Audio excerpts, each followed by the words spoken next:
बस chapter number 4 में से हमारा लास्ट टॉपिक रह गया हुआ है परसीव्ड क्वालिटी, कि किस तरह से कंज्यूमर जो हैं वो एक प्रोडक्ट के बारे में अपनी परसेप्शन क्रिएट करते हैं, और जब भी वो प्रोडक्ट हैं और वो उनकी क्वालिटी को किस तरह से परसीव करते हैं। वैसे तो हम देखते हैं कि आप जब भी किसी प्रोडक्ट को परचेज करते हो तो आप ये कहते हो कि लास्ट टाइम मैंने परचेज किया तो इसका टेस्ट बहुत बेटर था, इसलिए आप उसको नेक्स्ट टाइम परचेज कर दोगे।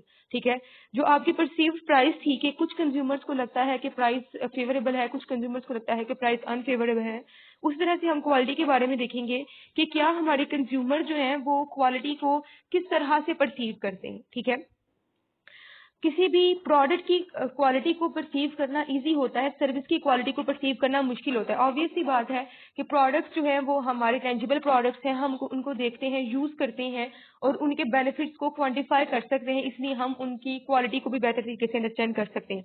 लेकिन जो हमारी सर्विसेज होती हैं वो इंटेंजिबल थिंग्स हैं, हमें नहीं कंफर्म होता कि इनकी क्वालिटी बेटर है या फिर नहीं, जब तक वो हमें रिसीव ना हो जाए। मतलब आप किसी पॉलर में जाओगे देन ही वो आपको सर्विसेज देंगे और फिर पता चलेगा ना इसकी सर्विसेज बेटर हैं या फिर नहीं। लेकिन एक प्रोडक्ट की पैकिंग वगैरह देखकर भी ये कह देते हो कि इसकी क्वालिटी अच्छी होगी या फिर नहीं होगी। तो हम दोनों तरह से देखते हैं, प्रोडक्ट की क्वालिटी भी और सर्विसेज की क्वालिटी भी। फर्स्ट ऑफ ऑल हम प्रोडक्ट की क्वालिटी से बात करते हैं कि जब भी कोई भी पर्सन कोई प्रोडक्ट परचेज करता है तो वो क्वालिटी को कैसे परसीव करता है। मतलब आप एक शॉप पर जाते हो, आपने कोई प्रोडक्ट परचेज करना है, तो बहुत ज्यादा कंज्यूमर ये क्लेम करते हैं कि वो अपने इंटरेस्टिंग यूज की वजह से जो है ना वो प्रोडक्ट परचेज करते हैं। इंटरेस्टिंग का मतलब होता है बिल्ड इन, जो किसी भी चीज के इंटरनल होते हैं, ठीक है, जो उसके अंदर पाए जाते हैं। अब ये वो क्यूज है जैसे कि प्रोडक्ट इटसेल्फ जो होगा, जैसे कि मैंने अगर कोई आइसक्रीम परचेज करनी है तो आइसक्रीम का टेस्ट, उसका टेक्सचर, उसका कलर, उसकी पैकेजिंग जो है वो उसका एक्सटर्नल फैक्टर है। जो उसका टेस्ट, उसका कलर और जो उसका अरोमा है वो उसके क्या है, इंट्रिंसिक फैक्टर्स हैं। तो हम बेसिकली यही कहते हैं कि हम जो भी चीज परचेज कर रहे हैं वो किस वजह से कर रहे हैं, इंटरेस्टिंग फैक्टर्स की वजह से। लेकिन बहुत ज्यादा मार्केटर्स ने, बहुत ज्यादा स्टडीज ने, रिसर्चर्स ने ये शो किया है कि हमारे प्रोडक्ट के एक्सटिंक्टिव फैक्टर्स हमारे कंज्यूमर्स को ज्यादा इफेक्ट करते हैं। ठीक है, यहाँ पर पहले हम इंटरेस्टिंग यूज की बात करते हैं, जो कि आपके प्रोडक्ट की फिजिकल कैरेक्टरिस्टिक्स हैं, जैसे कि उसका साइज कितना है, उसका कलर कैसा है, उसका फ्लेवर कैसा है, उसका अरोमा, उसकी खुशबू कैसी है।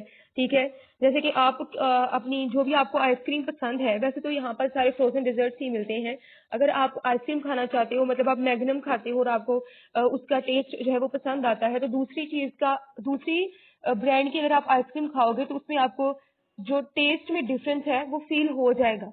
ठीक है, ये सी चीजें आपकी रेशनल कहलाती हैं, जो कि आप देख के बता सकते हो, टेस्ट करके बता सकते हो, और बहुत ज्यादा जो है जस्टिफाई करते हैं आपके प्रोडक्ट के डिसीजन को कि आपको ये पॉजिटिव है परचेज या फिर आपकी नेगेटिव परचेज थी। जैसे यहाँ पर उसने एक एग्जांपल यूज की है package of hill shirt form sliced meat का। ये बेसिकली एक कंपनी है जो कि स्लाइस्ड मीट जो है वो सेल करती है, अमेरिका में कंपनी है। तो ये बहुत अच्छा, इसका जो टेस्ट है वो बहुत अच्छा था, लेकिन इसकी पैकेजिंग इतनी अच्छी नहीं थी। तो फिर कंज्यूमर्स ने इनको कहा था चूंकि ये इसका टेस्ट अच्छा है और लगता है कि ये फॉर्म से आया है तो इसकी पैकेजिंग चेंज की जाए। तो फिर उन्होंने इसकी पैकेजिंग चेंज की थी। ये आप देख सकते हो कि ये हिल शेयर का एक बॉक्स है, जैसे आइसक्रीम बॉक्स होता है ना, जब आप एक फैमिली पैकेज आइसक्रीम परचेज करके आते हो तो वो एक बड़ा सा शैलोअर सा एक बॉक्स होता है, तो ये वैसा है। तो इन्होंने अपने लोगों में पहले ये घर नहीं था तो उन्होंने ये घर बनाया कि ऐसे ही लगे कि ये प्रॉपर फॉर्म्स से ही आया है। ठीक है, कि हमने इनको खुद नहीं बनाया। ये थे प्रोडक्ट की क्वालिटी, जो कि उसके अपने फीचर्स होते हैं अंदर। दूसरे आ जाते हैं आपके एक्सट्रिंसिक फैक्टर्स, जो कि एक्सटर्नल फैक्टर्स हैं।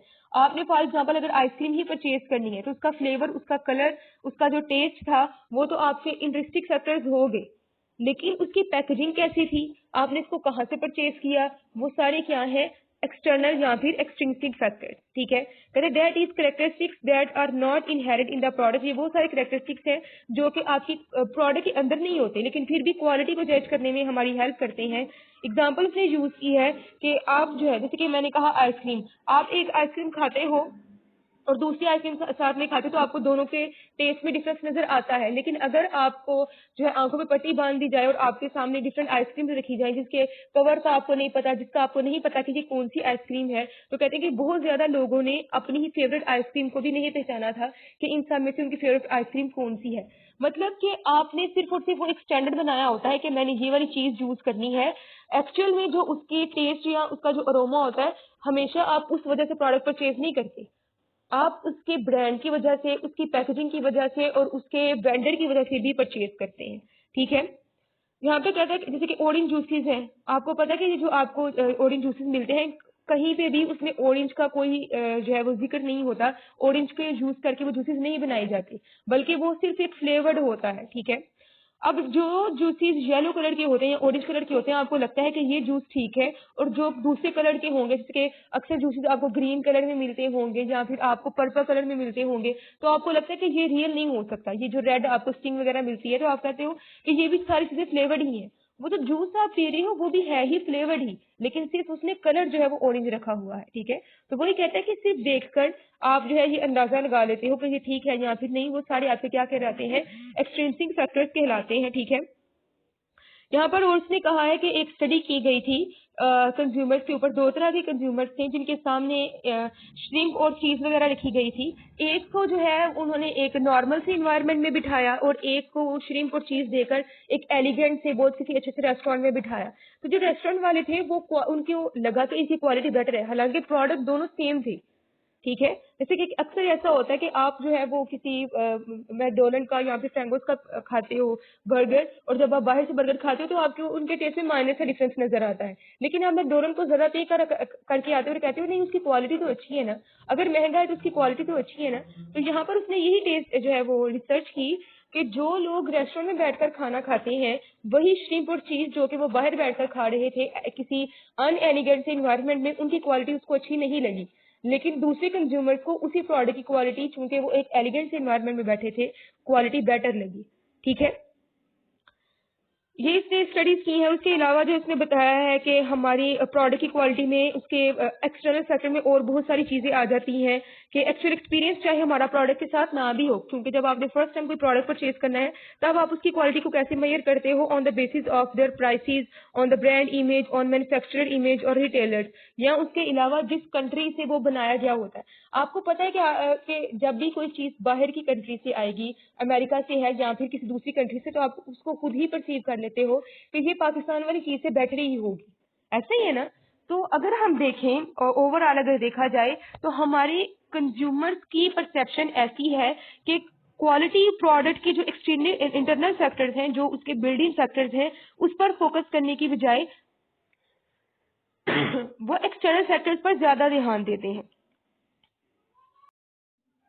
नेक्स्ट है हमारे पास सर्विस क्वालिटी। एज ई सेड बिफोर कि फॉर अ प्रोडक्ट जो कि एक टेंजिबल है, जिसको आप टच कर सकते हो, देख सकते हो, उसकी क्वालिटी को परसीव करना आपके लिए बहुत इजी होता है। कुछ आपके पास इंटरेस्टिंग फैक्टर्स हैं, कुछ आपके पास एक्सटर्नल फैक्टर्स हैं जो कि आपको हेल्प करेंगे।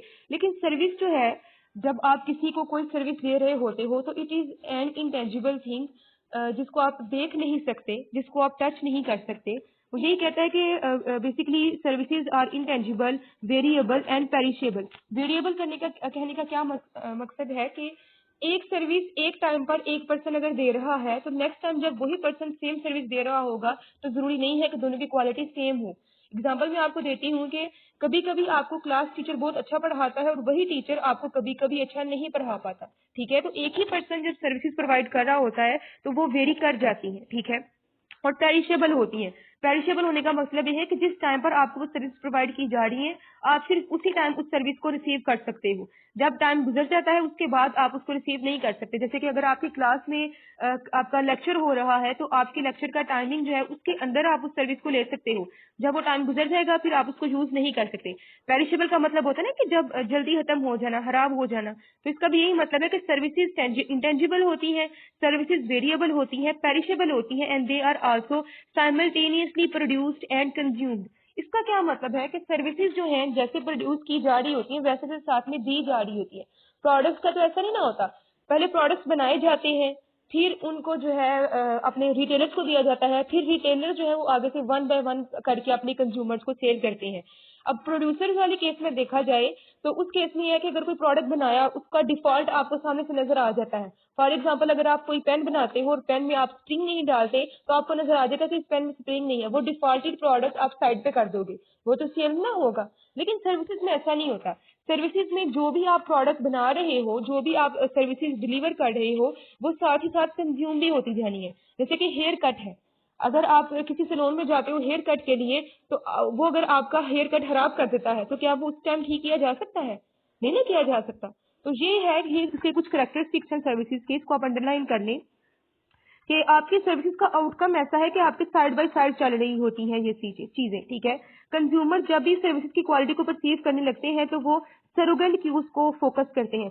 सरोगेंट कहते हैं एक्सटर्नल एक्सट्रिंसिक फैक्टर्स को, ठीक है। तो ये सेकंड वर्ड भी आप याद कर लीजिएगा, माइंड में रखिएगा। जब भी सर्विस की क्वालिटी को हम मेजर करने लगेंगे या परसीव करने लगेंगे तो किन फैक्टर्स को यूज करेंगे? एक्सट्रिंसिक फैक्टर्स को यूज करेंगे। जैसे कि फॉर एग्जांपल आप किसी डॉक्टर की क्लिनिक पर जाते हो, तो चूंकि आप एक नॉन मेडिकल स्टूडेंट हो, आपको नहीं पता कि उसको इवेल्युएट कैसे करना है। आप उससे क्वेश्चन तो ही ना पूछ सकते, वाइवा तो नहीं ना ले सकते, लेकिन आपको कैसे पता चलेगा, आप किस तरह से परसीव करोगे कि ये अच्छी सर्विसेज देगा या फिर नहीं? जब आप उसकी क्लिनिक में जाओगे तो आप उसकी फर्निशिंग देखोगे कि उसका जो ऑफिस है वो कैसा है, उसकी डिग्रीज कितनी लगी हुई है दीवार पे, उसके अलावा जो उसने रिसेप्शनिस्ट रखी है वो कितनी अट्रैक्टिव है, उसके अलावा उनका जो सर्विसेज है वो कैसे देते हैं, बैठने की जगह अच्छी है या फिर नहीं, वो जो है उसका टेबल के ऊपर कौन कौन सी चीजें पड़ी हुई हैं, कौन कौन सी इक्विपमेंट्स हैं उसके पास। मतलब सारे के सारे जो सरोगेंट फैक्टर्स हैं, एक्सटर्नल फैक्टर्स हैं, आप उन सब को देखते हुए उस डॉक्टर की सर्विसेज को क्या कर लेते हो, परसीव कर लेते हो, ठीक है। उस तरह से अगर आप किसी सैलून में जाते हो तो वहां की जितनी भी अच्छी प्रेजेंटेशन होती है, जो फर्निशिंग्स और जो लग्जरीज वहां पर पड़ी होती हैं, जो आपको मेकअप प्रोडक्ट्स नजर आ रहे होते हैं, आप उससे जो है अंदाजा लगाते हो कि क्या इसकी सर्विसेज अच्छी होंगी या फिर अच्छी नहीं होंगी, ठीक है। उसके अलावा यहाँ पर उसने वर्चुअल डेट्स की भी एग्जांपल दी है। वर्चुअल डेट्स आपको पता है कि आप अक्सर ऐसी वेबसाइट जो हैं वो बनाई गई हैं जो कि आप ऑनलाइन डेटिंग कर सकते हैं, ऑनलाइन अपना कपल ढूंढ सकते हैं, अपना पार्टनर ढूंढ सकते हैं। तो उसमें आप करते क्या है कि आप अपनी एक प्रोफाइल बनाते हैं, जैसे सीवी बनाई जाती है ना, वैसे आप अपनी प्रोफाइल बनाते हो, आप अपनी सारी इन्फॉर्मेशन वहां पर डालते हो। कोई भी पर्सन, रैंडम पर्सन जिसको आपकी प्रोफाइल अच्छी लगती है और उसके कॉन्टेंट्स आपसे मिलते हैं, वो आपसे क्या करेगा, राब्ता कर लेगा। तो जब आप उसके साथ कांटेक्ट करोगे तो आपको आपका लाइफ पार्टनर मिल जाएगा।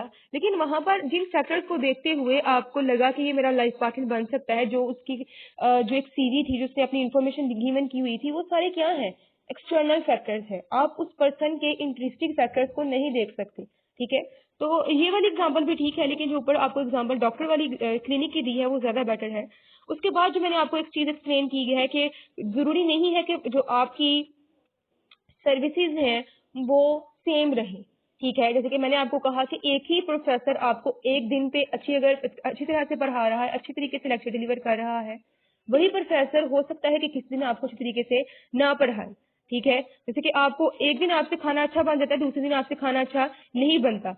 एक दिन आपका हेयर कट अच्छा हो जाता है, जब आप 2-3 मंथ बाद दोबारा उस जगह से हेयर कट करवाते हो तो आपका हेयर कट अच्छा नहीं होता, ठीक है। एक दफा आपने अपने जो है वो लॉन्ड्री करवाई, कपड़े बहुत अच्छे धुले, लेकिन नेक्स्ट टाइम आप करवाते हो तो फिर वो कपड़े अच्छे नहीं धुले। तो ये जो सारी सर्विसेज हैं, ये चूंकि ह्यूमंस परफॉर्म कर रहे होते हैं तो इसमें वेरिएबिलिटीज आ सकती हैं, ठीक है। जरूरी नहीं है कि एक स्टैंडर्ड हो, जैसे कि प्रोडक्ट का एक स्टैंडर्ड होता है कि आपको इस स्टैंडर्ड तक, इस क्वालिटी तक लेकर आना ही है, लेकिन सर्विसेज की क्वालिटीज जो है वो डिफर कर सकती हैं, ठीक है। अगर किसी भी सर्विस की क्वालिटी में डाउन साइज आता है तो वो हमारे लिए क्या होता है, नेगेटिव हो जाता है।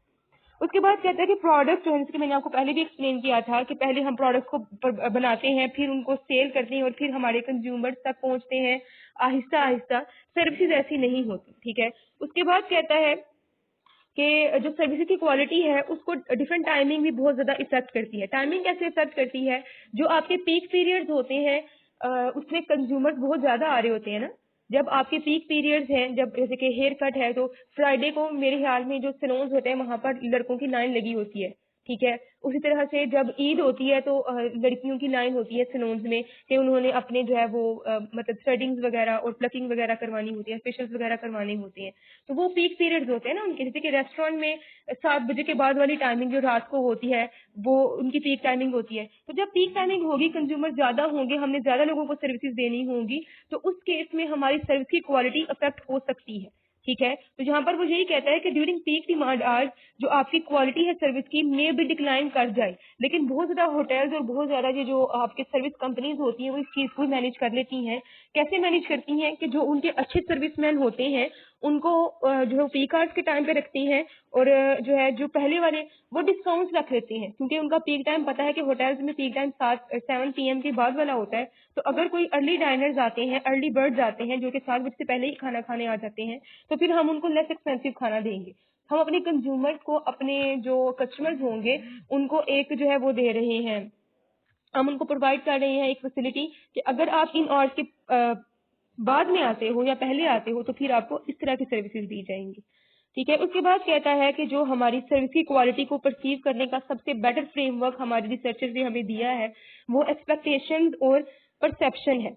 एक्सपेक्टेशंस कैसी कि जब भी कोई भी कस्टमर कोई भी सर्विस रिसीव करने लगेगा तो उसकी क्या एक्सपेक्टेशंस है उस सर्विसेज को लेके, और दूसरा क्या है असेसमेंट कि जब वो सर्विसेज ले चुका होगा फिर वो हमारे बारे में क्या सोचता है। मतलब एक चीज है जब आपने अभी रिसीव नहीं की, मतलब जो आपकी एक्सपेक्टेशंस है, और जब आप रिसीव कर लेते हो तब आपका कैसा बिहेवियर है उसको हम क्या कहेंगे, परसेप्शन कहेंगे। कहते हैं इन दोनों के दरमियान में जो रिलेशनशिप है वही हम जो है, जो एक मैग्नीट्यूड है, जो एक फंक्शन है, उससे हम अपनी सर्विस की क्वालिटी को बेटर तरीके से परसीव कर सकते हैं। ठीक है। एग्जाम्पल्स ने यूज की है एक ग्रेजुएट स्टूडेंट की जो कि अभी अभी रिसेंटली इनरोल हुआ है कॉलेज में। वो जो है वो अपने क्लासरूम के डिस्कशन से और अपने प्रोफेसर की नॉलेज से बहुत ज्यादा जो है वो इफेक्टिव होता है। जैसे कि आप अभी कॉलेज में एडमिशन लेते हो और आपके क्लास में जितने भी लोग हैं वो बहुत जो है आपसे इंटरेक्ट कर रहे हैं और उनकी नॉलेज काफी अच्छी है। फिर आपका फर्स्ट लेक्चर स्टार्ट होता है, आपको प्रोफेसर आपको लेक्चर डिलीवर करता है। जब आप कॉलेज जाओगे तो आपकी कुछ एक्सपेक्टेशंस थी, ठीक है, कि ये होगा। अगर वो सारी चीजें आपकी एक्सपेक्टेशंस के अकॉर्डिंग हो रही होंगी तो आप डेफिनेटली सेटिस्फाइड होगे। अगर वो सारी चीजें, जैसे कि आपको प्रोफेसर आपको अच्छा नहीं पढ़ाता, आपके जो क्लासमेट्स हैं वो बहुत ही डल हैं, तो आपको लगेगा कि इस तरह की तो मैंने परसेप्शन रखी ही नहीं थी। उस केस में आप डिससेटिस्फाइड हो जाओगे। एक वो चीज थी कि जब आपने सर्विस नहीं ली थी, वो आपकी क्या थी, एक्सपेक्टेशन। जब आप वो सर्विस रिसीव कर लोगे तब आपकी वो क्या बन जाएगी, परसेप्शन बन जाएगी। तो यहाँ पर उसने कॉलेज ग्रेजुएट की एग्जांपल दी है कि अगर प्रोफेसर अच्छी तरीके से पढ़ा कर जाएगा तो उसकी एक्सपेक्टेशंस इंक्रीज हो जाएंगी। नेक्स्ट टाइम जब वो उसी प्रोफेसर का लेक्चर लेगा जिससे वो सेटिस्फाइड था, अगर प्रोफेसर उससे अच्छा लेक्चर देगा, उसकी एक्सपेक्टेशंस को मीट करेगा, तो वो पर्सन उससे डिलाइटेड हो जाएगा। इसी तरह से जैसे जैसे आप अच्छी सर्विसेज देते जाते हो वैसे वैसे हमारे कंज्यूमर्स की जो एक्सपेक्टेशंस हैं वो इंक्रीज होती रहती हैं। ठीक है।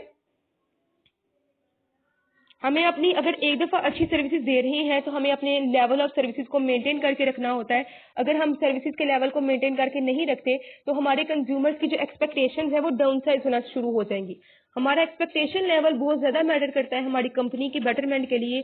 हमने उस एक्सपेक्टेशन लेवल को जो है किसी भी दूसरे फैक्टर, सिचुएशनल फैक्टर है, चाहे वो सेल्स पर्सन है, चाहे वो अवेलेबिलिटी है, हमने सारे सिचुएशनल फैक्टर्स को साइड पर रखना है और अपनी सर्विस की क्वालिटी को उसी लेवल तक रखना है जहां पर हमारी जो थी पहले से। ठीक है। एक्सपेक्टेशंस को हमने मेंटेन करके रखना है। अगर हमारी एक्सपेक्टेशंस मेंटेन रहेंगी तो हमारे कंज्यूमर जो है वो हमसे क्या रहेंगे, सेटिस्फाइड। सेटिस्फाइड होंगे, फिर वो डिलाइटेड हो जाएंगे, फिर वो हमारे साथ लॉयल होके पेट्रोनेड हो जाएंगे। ठीक है। वो फिर किसी दूसरी सर्विस की तरफ, किसी दूसरी सर्विस कंपनी की तरफ मूव नहीं करेंगे, स्विच नहीं करेंगे। उसके बाद कहता है कि सर्विस की क्वालिटी को मेजर करने के लिए हम एक टूल यूज कर सकते हैं। सर्वक्यूल से स्केल यहाँ पे डिस्कस किया है जो कि हमारा एक्सपेक्टेशंस और परसेप्शंस पर ही बेस करता है, जो कि मैं पहले आपको भी एक्सप्लेन कर रही थी।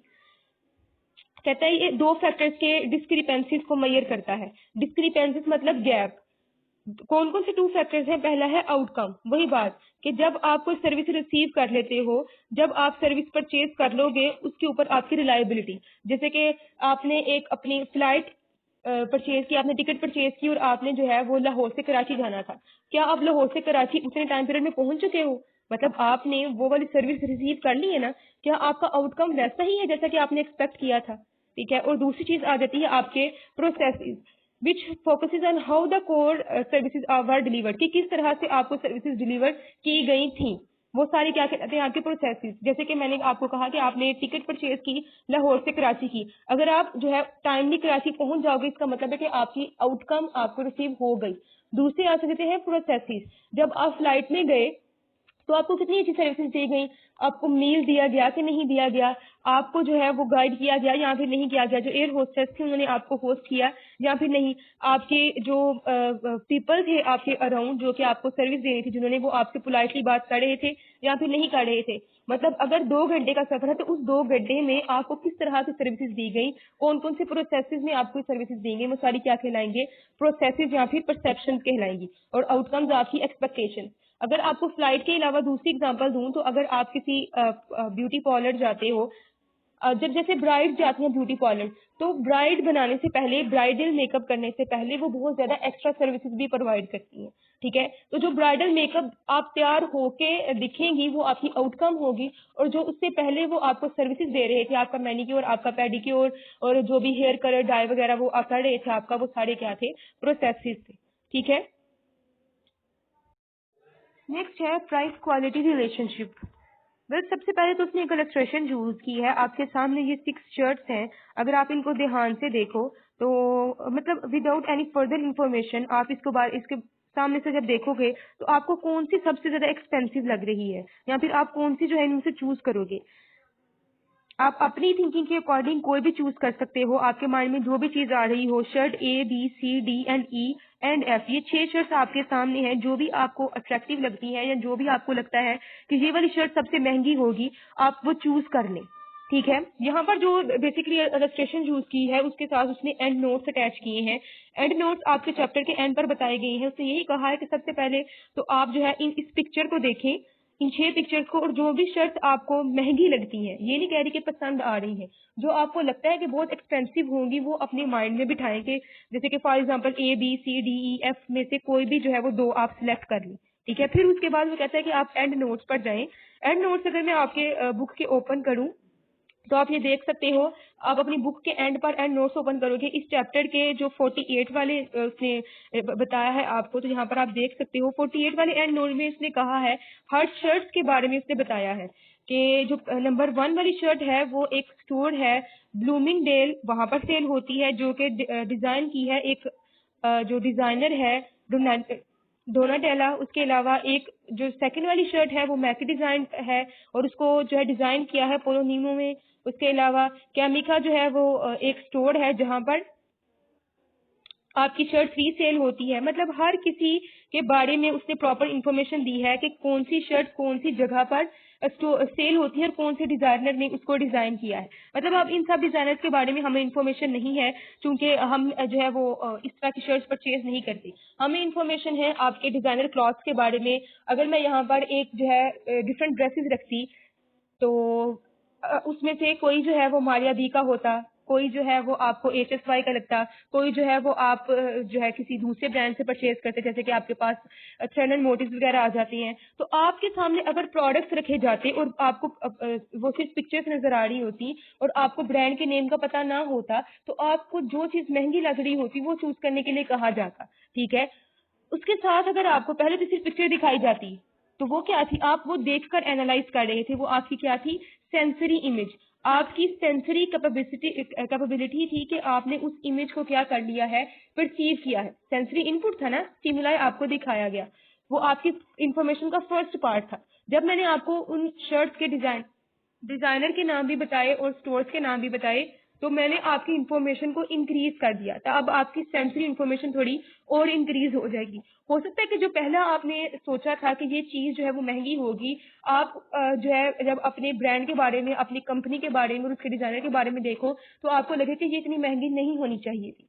जो रिलेशन यहाँ पर बताना वो चाह रहा है वो प्राइस और क्वालिटी का रिलेशनशिप है, कि ये जरूरी नहीं होता कि जो चीजें महंगी होती हैं वो दिखने में भी अच्छी हो या उनकी क्वालिटी भी उतनी ही अच्छी हो जितनी के जो है वो लेस एक्सपेंसिव प्रोडक्ट की होती है। ये पूरे पैराग्राफ में वो यही एक्सप्लेन करना चाह रहा है। पहले तो वो शर्ट की एग्जांपल दे रहा था आपको, फिर उसके बाद कहते हैं कि सबसे पहले तो आपने जो वो पिक्चर्स देखी थी वो आपकी सेंसरी इनपुट थी, फिर उसके बाद आपको डिजाइनर्स के बारे में और स्टोर्स के बारे में इंफॉर्मेशन दी गई, वो आपकी एडिशनल इंफॉर्मेशन थी। जैसे जैसे आपको किसी प्रोडक्ट के बारे में इंफॉर्मेशन मिलती जाती है, आपका उस प्रोडक्ट के बारे में जो परसेप्शन है वो इंक्रीज होता जाता है, आपकी परसेप्शन चेंज होती रहती है। ठीक है, जो मेन चीज है इसमें वो कहता है कि perceived products value has been described a trade off. Trade off रहता है प्राइस और क्वालिटी में।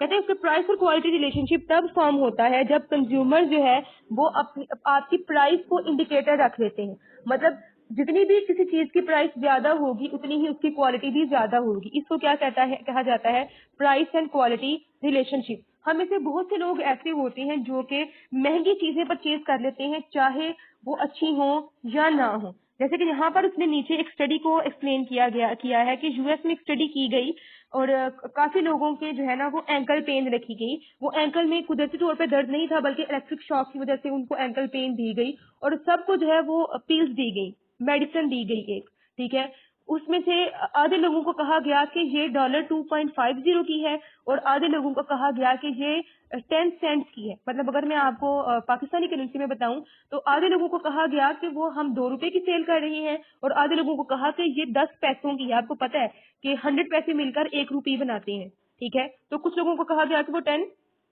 पैसों की है। अब जिनको वो इतनी सस्ती मेडिसिन दी गई उन्होंने कहा कि हमें तो आराम ही नहीं आया। लेकिन वही मेडिसिन जब दूसरे लोगों को, दूसरे ग्रुप को कहा गया कि वो 2 रुपए की है या फिर वो 20 रुपए की है, तो जब वो उन्होंने कंज्यूम की तो उनको लगा, उन्होंने कहा कि हमें एंकल पेन रिलीफ मिला है। बस ऐसा ही होता है। जो आप पैनाडॉल यूज करते हैं जिसको हम हर मर्ज की दवा कहते हैं, बेसिकली वो एक पेन किलर है। वो सिर्फ और सिर्फ आपके माइंड के जो सेंसर्स होते हैं उनको थोड़ी देर के लिए सुला देते हैं। पेन रिलीफ नहीं देती वो आपको, वो आपके सेंसरी जो पार्ट्स होते हैं माइंड के उनको थोड़ी देर के लिए सुला देते हैं और फिर आपको ऐसा लगता है कि शायद जो है वो मुझे रिलीफ मिल गया है। रियल में ऐसा नहीं होता।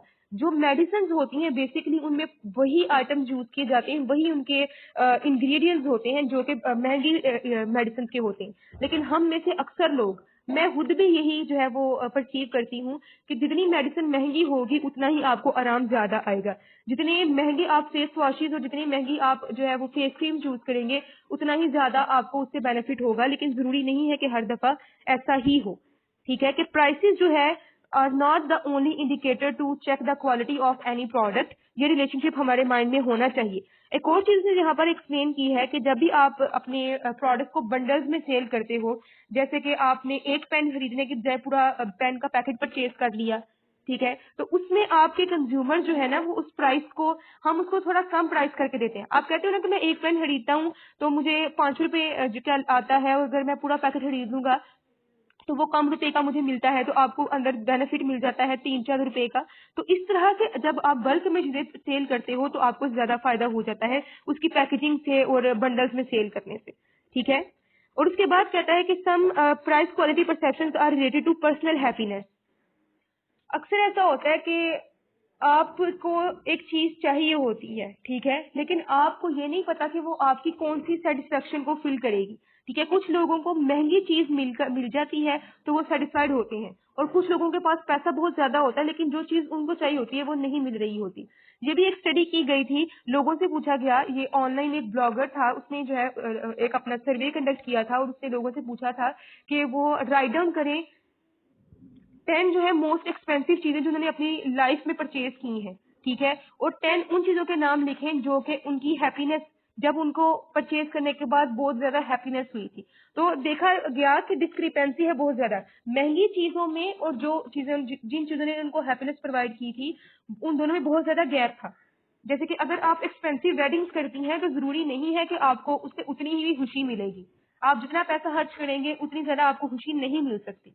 ठीक है, तो यहाँ पर वो भी रिलेशनशिप एक्सप्लेन करने की कोशिश कर रहा है कि prices should not be the only indicator to check the quality of any product. There are many other factors that should be considered for checking and perceiving the quality of your services and the products.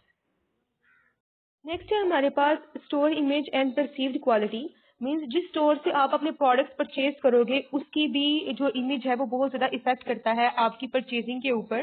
ठीक है, कुछ stores जैसे होते हैं, आपने देखा होगा, जिनका मकसद ये होता है कि वो नंबर ऑफ आइटम जो है वो अपने स्टोर में सामने रिप्रेजेंट कर दें और कस्टमर जो है उनके पास वैरायटी ऑफ चॉइसेस हो, उनके पास डिफरेंट कोलैबोरेशंस हो और वो जो है वो वैरायटी ऑफ आइटम्स अपने पास रखें।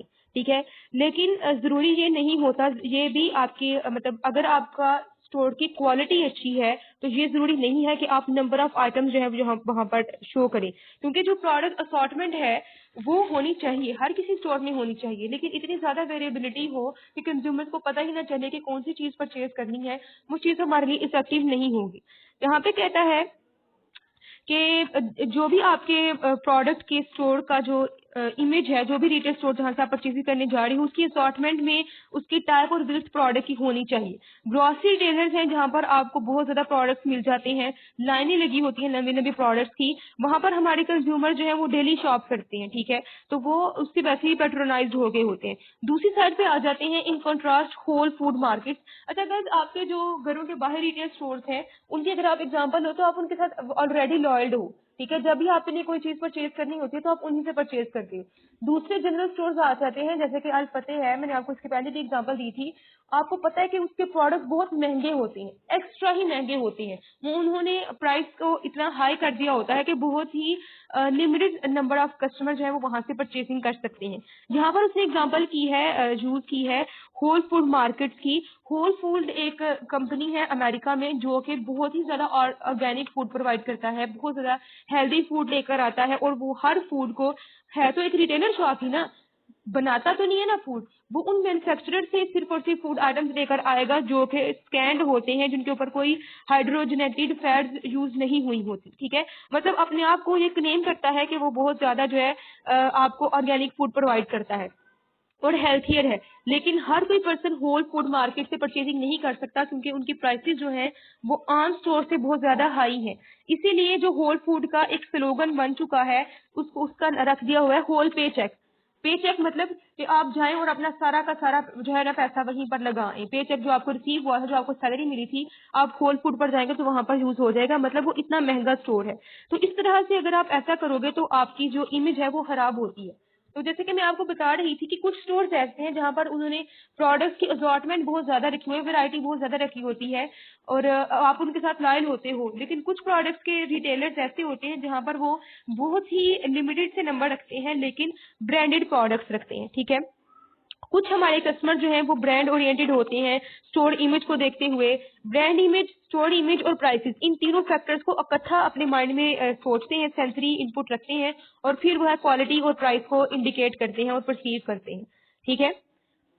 अब यहाँ पे वो कहता है कि व्हेन ब्रांड और रिटेलर इमेजेस बिकम एसोसिएटेड, जब ब्रांड और रिटेलर जो है वो एक दूसरे के साथ एसोसिएट हो जाते हैं तो अगर एक को नुकसान होगा तो दूसरे को भी अल्टीमेटली उतना ही नुकसान होगा। अब अगर कोई ऐसा रिटेल स्टोर जहाँ पर आपको सस्ती प्रोडक्ट्स मिलती है और वहां पर कोई एक नया महंगा प्रोडक्ट आ जाएगा ना, तो कंज्यूमर्स उसको हैप्पीली परचेज करेंगे। लेकिन जो कंज्यूमर्स लॉयल है महंगे स्टोर के, वहां पर एक उनको सस्ती चीज नजर आएगी तो वो ये कंसिडर करेंगे कि स्टोर की सारी चीजें अब सस्ती होने वाली है, अब स्टोर का जो वो है ना एक स्टैंडर्ड वो खराब होने वाला है। उसके अलावा डिस्काउंट स्टोर की बात की जाती है कि अगर आप जो है हर वीकेंड पे सेल लगा देते हो और हर आइटम पर सेल लगा देते हो तो कस्टमर्स आपको एक डिस्काउंट स्टोर कंसिडर करते हैं और आपको थर्ड साइड स्टोर कंसिडर किया जाता है कि ये जो है इसके प्रोडक्ट्स अच्छे नहीं होते, इसलिए वो हर वीकेंड पे सेल लगा देता है।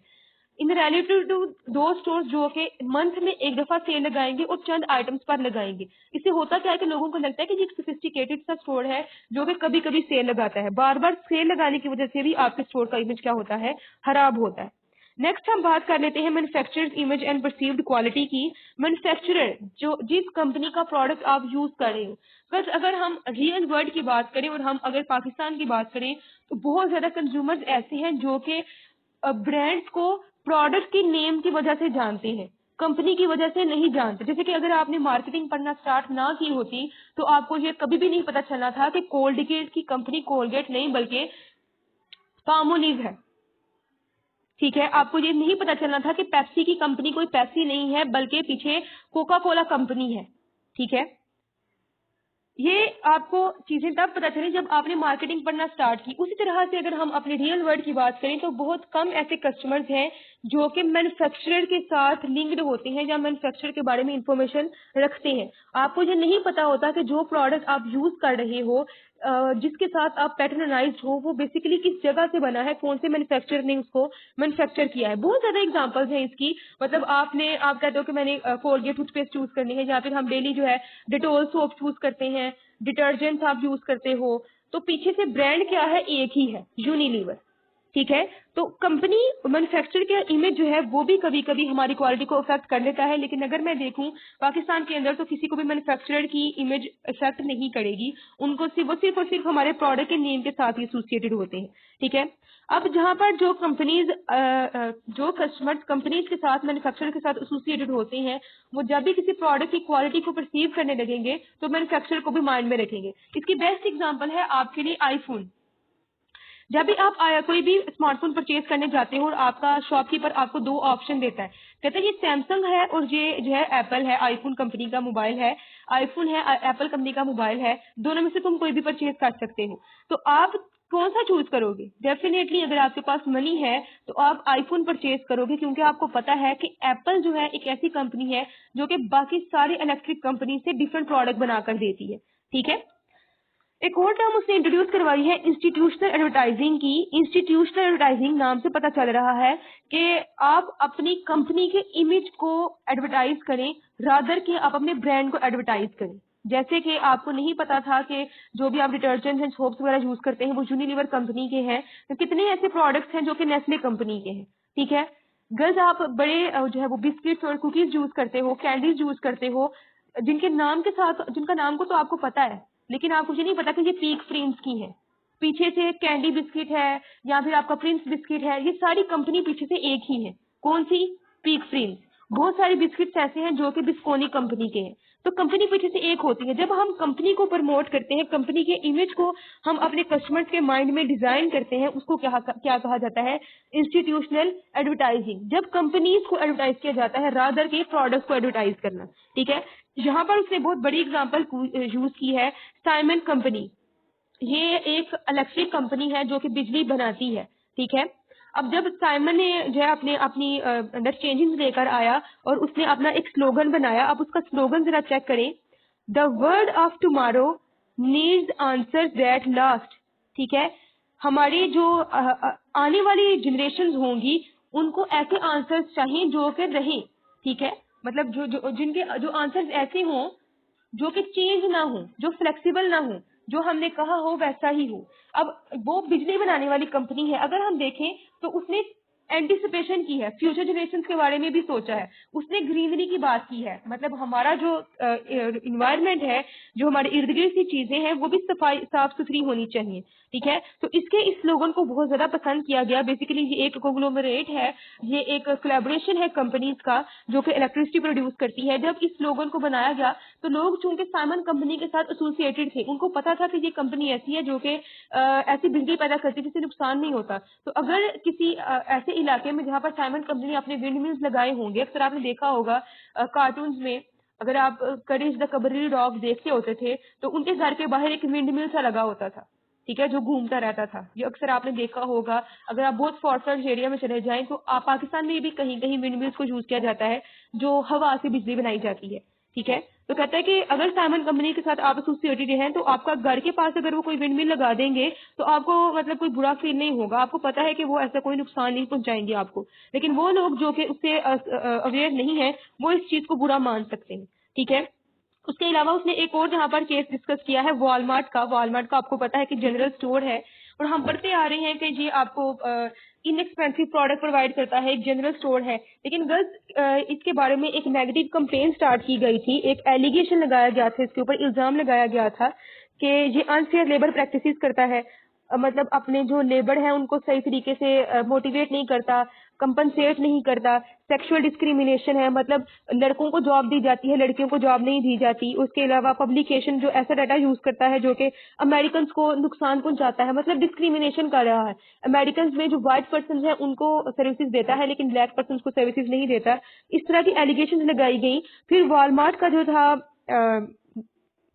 जो भी ऑफिसर था उसको जो है टीवी टॉक शो में आना पड़ा और टीवी टॉक शोज में एक रिपोर्टर ने क्वेश्चन किया कि वेयर वुड जीसस शॉप। मतलब जब वो अपने क्लेम्स को एलिगेशंस को प्रूव कर रहा था कि ऐसा नहीं है, साथ ही एक जर्नलिस्ट ने क्वेश्चन कर दिया where would Jesus shop. Jesus मतलब उनके जो गॉड होते हैं जिनको हम हजरत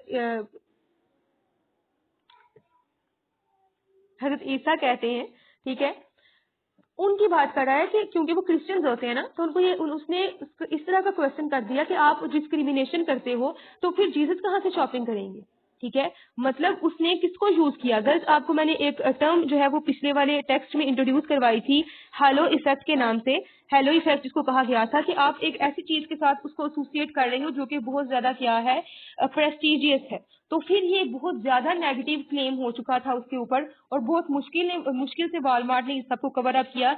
ये क्या था कि वॉलमार्ट कंपनी जो मैन्युफैक्चरर था उसके बारे में नेगेटिव एडवर्टीजमेंट की जा रही थी। तो अगर वॉलमार्ट रिटेलर के बारे में इस तरह की एलिगेशन लगाई जाएगी तो कोई भी पर्सन वॉलमार्ट से शॉपिंग नहीं करेगा। इसीलिए आप जो भी काम कर रहे हो, जिस तरह की भी एडवर्टीजमेंट कर रही हूँ, आपको बहुत ध्यान से काम करना चाहिए।